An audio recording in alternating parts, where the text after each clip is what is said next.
शनिवार व्रत कथा। नमस्कार भाइयों बहनों, जय मां गायत्री। आप सभी का मेरे YouTube चैनल शुभकर माही अष्टो में स्वागत है।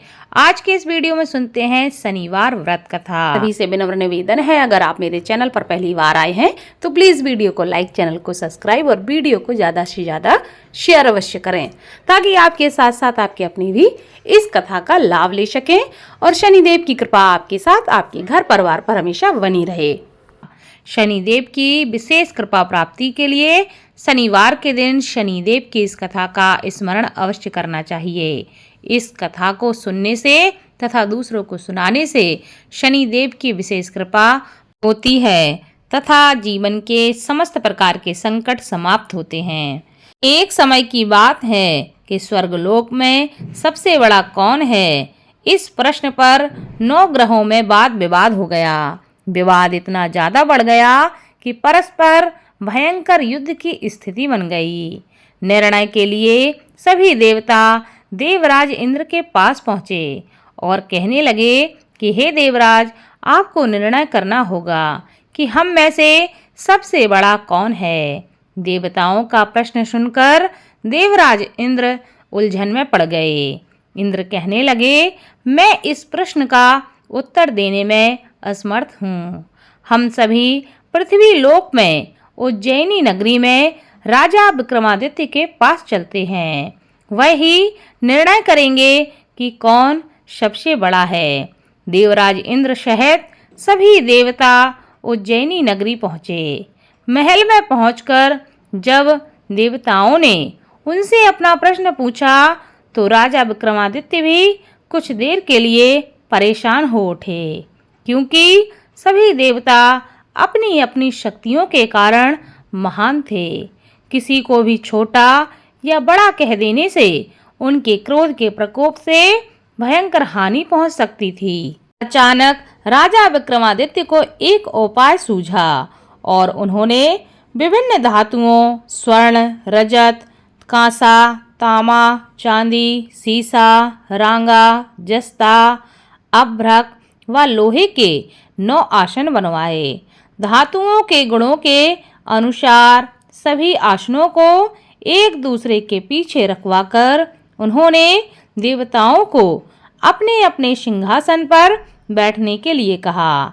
देवताओं के बैठने के बाद जब राजा विक्रमादित्य ने कहा, आपका निर्णय तो स्वयं हो गया है। जो सबसे पहले सिंहासन पर विराजमान है वही सबसे बड़ा है। राजा विक्रमादित्य के निर्णय को सुनकर शनिदेव को बड़ा ही क्रोध आया। शनि देवता ने सबसे पीछे आसन पर बैठने के कारण अपने को छोटा जानकर क्रोधित होकर कहा, हे राजन, हे विक्रमादित्य, तुमने मुझे पीछे बैठाकर मेरा अपमान किया है। तुम मेरी शक्तियों से अभी परिचित नहीं हो। मैं तुम्हारा सर्वनाश कर दूंगा।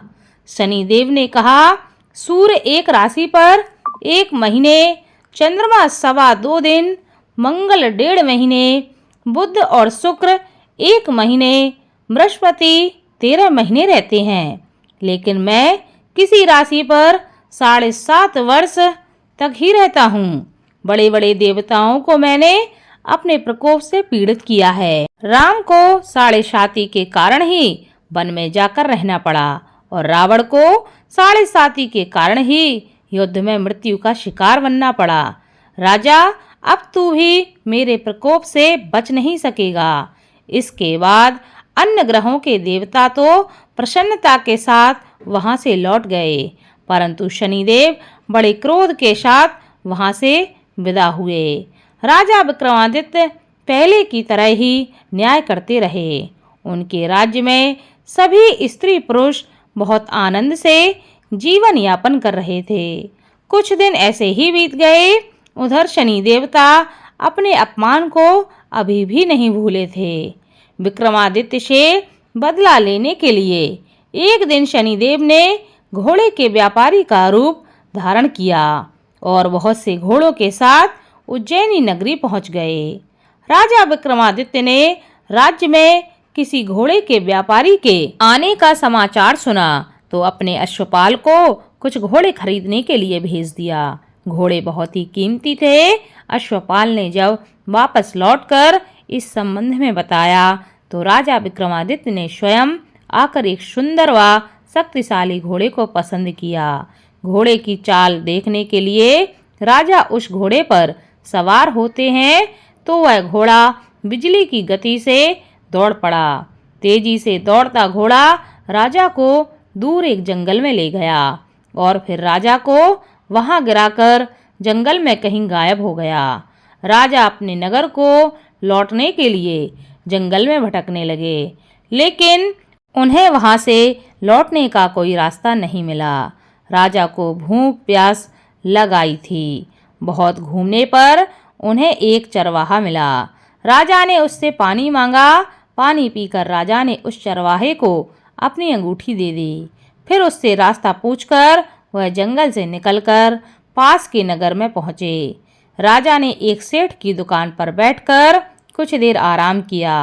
उस सेठ ने राजा से बातचीत की तो उसे राजा ने बताया कि मैं उज्जैनी नगरी से आया हूँ। राजा की कुछ देर दुकान पर बैठने से सेठ जी की बहुत बिक्री हुई। सेठ जी ने राजा को बहुत ही भाग्यवान समझा और खुश होकर उसे अपने घर के भोजन के लिए अपने घर पर ले आए। सेठ के घर में सोने का एक हार खूंटी पर लटका हुआ था। राजा को उस कमरे में छोड़कर सेठ कुछ देर के लिए बाहर चला गया। तभी एक आश्चर्यजनक घटना घटती है। राजा के देखते देखते सोने के उस हार को खूंटी निकल गई। सेठ ने कमरे में लौटकर हार को गायब देखा तो चोरी का संदेह करके राजा पर उसने आरोप लगा दिया, क्योंकि उस कमरे में राजा ही अकेला बैठा था। सेठ ने अपने नौकरों से कहा कि इस परदेसी को रस्सियों से बांधकर नगर के राजा के पास ले चलो। राजा ने विक्रमादित्य से हार के बारे में पूछा तो उसने बताया कि उसके देखते ही देखते खूंटी ने हार को निगल लिया था। इस पर राजा ने क्रोधित होकर चोरी के अपराध में विक्रमादित्य के हाथ और पैर काटने का आदेश दे दिया। राजा विक्रमादित्य के हाथ पांव काटकर उसे नगर की सड़क पर छोड़ दिया गया। कुछ दिन बाद एक तेली उसे उठाकर अपने घर ले गया और उसे अपने कूल्हे पर बैठा दिया। राजा आवाज देकर बैलों को हाँकता रहा। इस तरह तेली का बैल चलता रहा और राजा को भोजन मिलता रहा। शनि के प्रकोप की 7.5 पूरी होने पर वर्षा ऋतु प्रारंभ हो गई।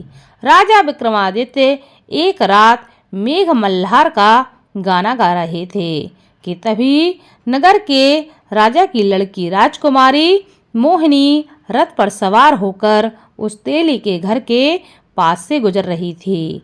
उसने मेघ मल्हार का गाना सुना तो उसे बहुत ही अच्छा लगा और दासी को भेजकर गाने वाले को बुला लाने के लिए उस राजकुमारी ने कहा।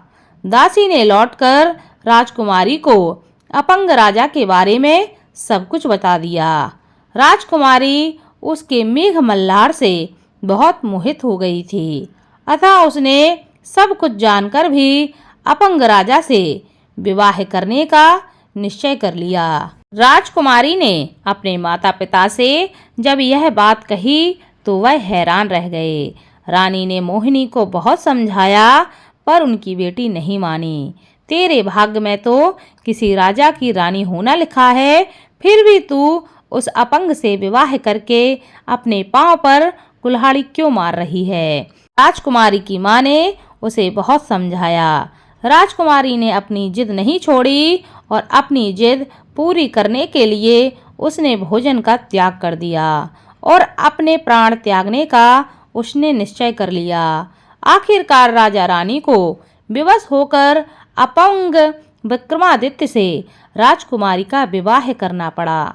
विवाह के बाद राजा विक्रमादित्य और राजकुमारी तेली के घर में रहने लगे। उसी रात स्वप्न में शनिदेव ने राजा से कहा, राजा तुमने मेरा प्रकोप देख लिया है, मैंने तुम्हें अपने अपमान का दंड दिया है। राजा ने शनिदेव से क्षमा करने के लिए कहा और प्रार्थना की कि हे शनिदेव, आपने जितना दुख मुझे दिया है अन्य किसी को ना देना। शनिदेव ने कुछ सोचकर कहा, राजा मैं तुम्हारी प्रार्थना स्वीकार करता हूँ। जो कोई स्त्री पुरुष मेरी पूजा करेगा, मेरी कथा का श्रवण करेगा, उस पर मेरा क्रोध कभी नहीं होगा। जो भी शनिवार को व्रत करेगा, मेरी कथा को सुनेगा, दूसरों को सुनाएगा, उस पर मेरी अनुकंपा सदा बनी रहेगी। प्रातःकाल राजा विक्रमादित्य की नींद खुली तो वह देखते हैं कि उनके हाथ पैर वापस आ गए हैं। यह सब देखकर राजा की खुशी का ठिकाना न रहा। उसने मन ही मन शनिदेव को प्रणाम किया और राजकुमारी भी राजा के हाथ पांव सही सलामत देखकर आश्चर्य में डूब गई। तब राजा विक्रमादित्य ने अपना परिचय देते हुए शनिदेव के प्रकोप की सारी कथा रानी को सुनाई। सेठ को जब इस बात का पता चला तो वह दौड़ता हुआ तेली के घर पहुंचा और राजा के चरणों में गिरकर क्षमा मांगने लगा। राजा ने उसे क्षमा कर दिया क्योंकि यह सब तो शनिदेव के प्रकोप के कारण हुआ था। सेठ राजा को अपने घर ले गया और उसे भोजन कराया। भोजन करते समय वहां एक आश्चर्यजनक घटना घटी। सबके देखते देखते उस खूंटी ने हार को उगल दिया। सेठ जी ने अपनी बेटी का विवाह भी राजा के साथ कर दिया और बहुत सी स्वर्ण आभूषण देकर, धन आदि देकर राजा को वहां से विदा कर दिया। राजा विक्रमादित्य राजकुमारी मोहिनी और सेठ की बेटी के साथ उज्जैनी नगरी वापस पहुंच गए। वहां के नगरवासियों को जैसे ही पता चला कि राजा वापस आ रहे हैं, सबने उनका स्वागत किया। अगले दिन राजा विक्रमादित्य ने पूरे राज्य में घोषणा कराई कि शनिदेव सब देवों में सर्वश्रेष्ठ हैं। प्रत्येक स्त्री पुरुष को शनिवार के दिन उनका व्रत करना चाहिए, उनकी इस कथा को अवश्य सुनना चाहिए। ऐसा करने से उनकी कृपा हमेशा बनी रहती है। राजा विक्रमादित्य की घोषणा से शनिदेव बहुत ही प्रसन्न हुए और शनिवार का व्रत करने और व्रत कथा सुनने के कारण सभी लोगों की मनोकामनाएं शनिदेव पूरी करने लगे। शनिदेव की अनुकंपा से सबके मनोरथ पूर्ण होने लगे। सभी लोग आनंद पूर्वक अपना जीवन यापन करने लगे। बोलो शनिदेव की जय।